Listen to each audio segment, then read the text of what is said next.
এরা তৃণমূলে এতদিন বিট করেছি ২০ বছর, কখনো তো দেখিনি এরা ছাত্রনেতা। মানে এখন যা স্তর এসে দাঁড়িয়ে গেছে, কবে যে এরা পদ পায়।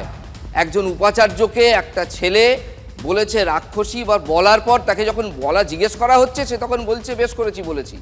এর তার কোনো লজ্জাবোধ নেই, হায়াও নেই। আমি জানি না আপনারা কোন ব্যাকগ্রাউন্ড থেকে বিলং করেন, মানে এই ছাত্রনেতাদের বলছি। এবং আপনাদের যারা গার্ডিয়ান তারা যে কি করে আপনাদের সহ্য করতে পারেন, বাড়িতেও কি করে সহ্য করেন, এটাও আমরা জানি না। উপাচার্য ২৮ তারিখ পরীক্ষার সিদ্ধান্ত প্রথম থেকেই নিয়েছিলেন এবং তিনি অনড়। তৃণমূলের ছাত্রনেতা অভিরূপ অনড়, তিনি বলে দিচ্ছেন উপাচার্যকে রাক্ষসী, জালি ইত্যাদি, এবং সেটা দল বসে বসে শুনছে। তাতে আমরা আরও বেশি অবাক। আজকে এটা তো ঘটনা যে ইউনিভার্সিটি নির্বুদ্ধিতার কাজ করেছেন, তিনি তার ব্যক্তিগত স্বার্থ চরিতার্থ করার জন্য তিনি পরীক্ষা ফেলেছেন। জেদ করে যেটা করলেন সেটা হচ্ছে আর কিছুই নয়, সেটা হচ্ছে কলকাতা বিশ্ববিদ্যালয়ের ছাত্রছাত্রীদের একটা আশঙ্কার মধ্যে ফেললেন, একটা আতঙ্কের মধ্যে ফেললেন, একটা অসুবিধার মধ্যে ফেললেন।